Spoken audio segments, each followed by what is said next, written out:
Wow. So we've got breaking news. The government is cutting flights in the USA, basically saying we just don't have the capacity for it.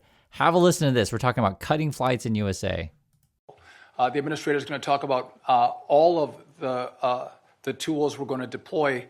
One of them, though, is going to be that there is going to be a 10% reduction in capacity at 40 of our locations.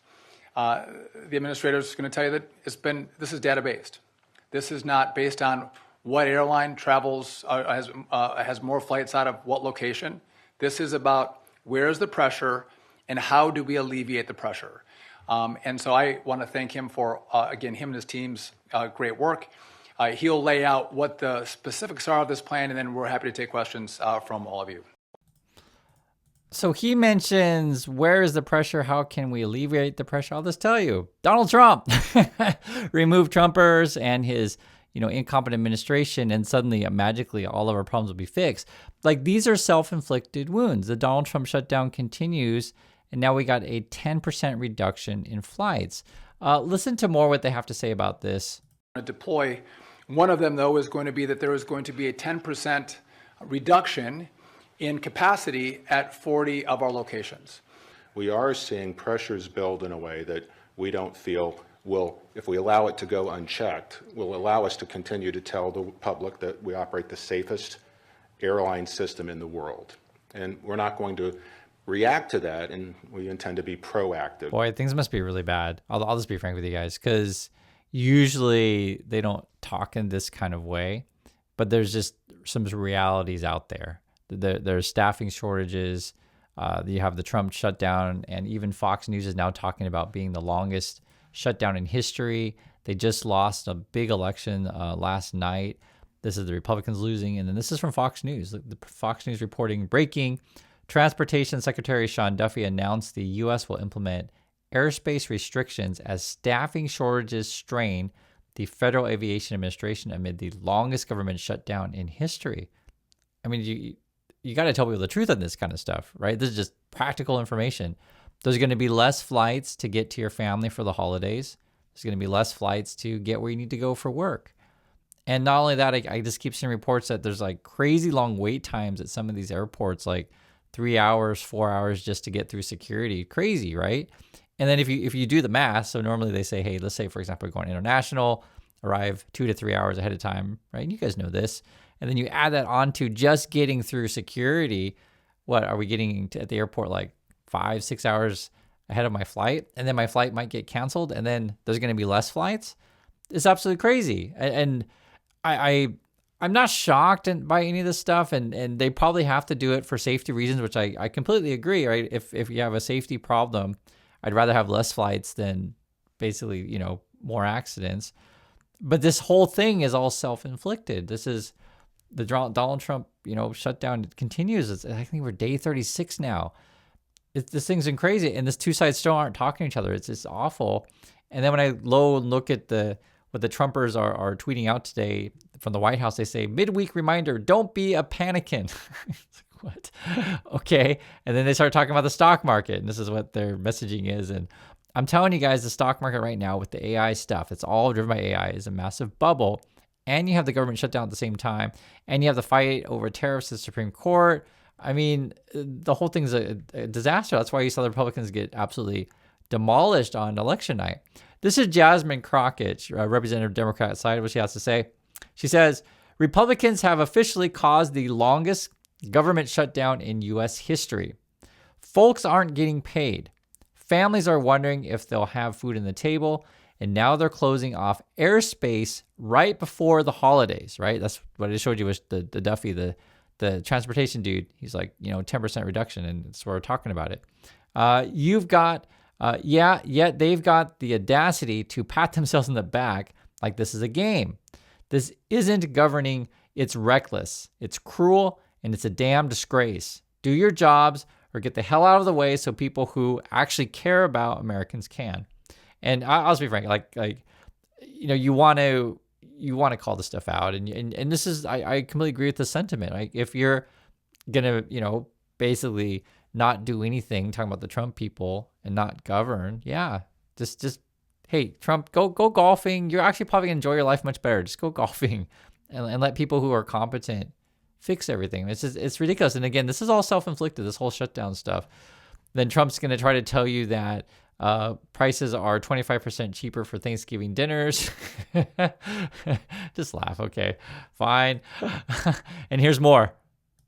Alex Pache in Washington, and we have some breaking news this afternoon. Transportation Secretary Sean Duffy announcing the airspace closures. The FAA says it will reduce flight capacity by 10% at 40 major airports across the country. The restrictions will go into effect Friday morning. Joining me now for more on all of this is ABC News transportation reporter Sam Sweeney. Sam, break this down for us. What do we know so far? This is all in response to the government shutdown. They simply do not have enough air traffic controllers to handle the number of scheduled flights in U.S. airspace. So as you said, they are taking this unprecedented measure to reduce flights by 10% at 40 major airports across the country. That is roughly equivalent to 3,000 to 4,000 flights every single day. This is a huge deal, and it's going to affect tens of thousands of passengers. The airlines are going to look to do their best. They're going to use bigger planes to move people around, but there are going to be significant impacts from this because they simply don't have enough air traffic controllers because of all of the sick calls due to the government shutdown. Yeah, I mean, I don't blame the air traffic controllers here. If someone's not paying me, I'm not going to work. I don't think that's a crazy thing to say. I mean, and in fact, many will take on another job to put food on the table. They said here in this report that the airlines are gonna try to use bigger planes, I guess, which I get that concept. So less planes in the air, bigger planes, but I mean, there may be a reason why we wouldn't use the planes that we're not using it supposedly, or I don't know. I wouldn't necessarily think that that's going to alleviate it alone. I don't think that there's going to be enough, and then that's why they're saying this. What did he say? 3,000 to 4,000 flights canceled a day, or not scheduled is a better way to say it. But things are going to get a lot worse. I don't know what to say. I hope we come to a resolution soon. Someone in our community was mentioning that this part right here may end the shutdown. Like this, the outcry of people are like, hey, I just can't get to where I want to go. This is a little bit as Warren. She had a good point. She says, Trump demolished part of the White House to build a ballroom in 4 days, but he won't focus on affordability until next year.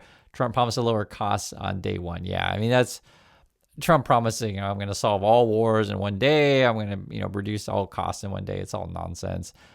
And for Trump, it's always, we'll do it in the future, whatever. I mean, Trump's probably looking at the holidays and thinking, yeah, I'm just going to go home. I'm going to go to Florida and I'm going to hang out and I'll see you guys in January. I wouldn't be shocked at this point, right? Trump's he's concerned about the ballroom. That's what he cares about. This is also from Newsom. Governor Newsom says Trump's economy is a failure.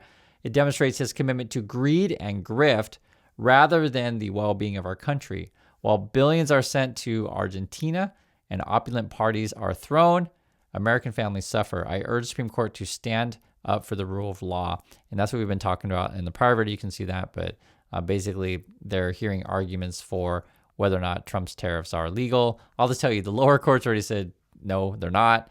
And the Supreme Court today, if you listen to the arguments, again, you can see my last video on that, appears to be going against Trump. That would be my inkling on this stuff. And even betting markets are betting against Trump on that. This is what it looks like if you look at the way Republicans and Democrats are associating. So have a listen. Saying to you, it's a Republican shutdown, my friend. You are in control of the White House. You are in control of the House, and you are in control of the Senate. And if you went home to a food bank instead of going to Mar-a-Lago to eat at a gold-plated dinner while people are starving, you might see and hear your constituents, sir. You are blind to the suffering of your people. And that's where we're at, right? This is on the Republicans. They control everything. So do you want to care about your constituents or not? And again, Trump's mostly concerned about the ballrooms and partying and Florida. I don't know how long this can last, though. I mean, you just saw the last election, and the numbers that we were looking at was like basically 2-1, right?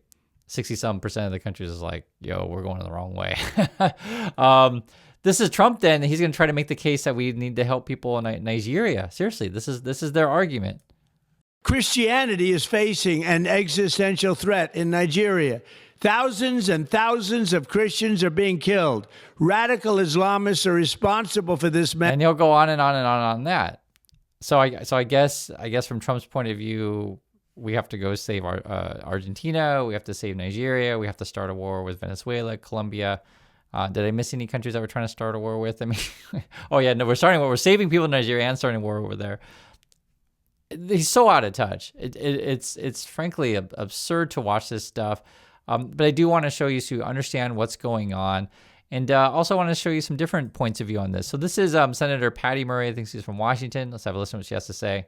This message is for my Republican colleagues. Today marks the longest government shutdown in American history. I am asking each and every one of you, come to the negotiating table and fight for your constituents. Your constituents are bearing the brunt of these premium increases. Your constituents are waiting on Trump to send their SNAP benefits. Your constituents are now missing their paychecks. Enough is enough. People are hurting, and this Republican government shutdown needs to come to an end. I am at the negotiating table. I am ready to work with you to work out a deal that saves the ACA tax credits and reopens the government. My hand is outstretched right now. The American people can see that your fist is closed. That's Patty Murray. I'll just say this. I know that change is coming, right? We can see it with the last election. You know, midterms are coming about a year from now. But the problem is we got to deal with like today, right? Today, flights are being cut. We just talked about that. I think people are still not getting the SNAP money. That's what I'm hearing, and that's why I told you guys before, when the court says, okay, you got to release the funds as soon as possible, and the Trump people are going to slow walk it. That's what it appears. And the question is like, where's the money? I keep seeing that it looks like people aren't getting it. And then at the moment, the two sides aren't talking, so it's the longest shutdown in history. And essentially what this all is, and I think what the Democrat strategy is this basically show people it's true. Your costs are going to go up due to Trump. Because the Trump people are trying to make the case that, our big stupid bill, your life's going to be better or whatever. But now people are getting letters in the mail like, no, it's not. and people are like, oh my God, did you see these healthcare costs? They're absolutely through the roof. And so I think it's like when people see the realities of, living with Trump's policies and stuff like that, be it shutdowns, reduction in flights, be it you have important paperwork in the government for various reasons. There's any number of reasons why you need to send something off to the government, right? And now it's like stuck on processing, and the other things that be like, I guess if you applied for something at the moment, you're not going to get any answer for a long time. It's completely dysfunctional. And I hope they work out something. I'm just telling the realities of it, but a lot of it's probably going to come down to, and this is the strategy of the Democrats, is like, will the Republican voters, the MAGA base, will they wake up and figure out, oh my God, Trump's awful. Call your representative, call your senator, get back to the table. And this is the choice that people have. So that's my thoughts on this. I'd like to hear yours. And again, I think the FAA, right, the flight cutting of the flight schedule and like really affecting people that way, that may be the thing that does it. That may be the thing that pushes it over the edge in terms of getting the government back to work and the shutdown over. So please share your thoughts on this one, though, and I'll catch y'all in the next video.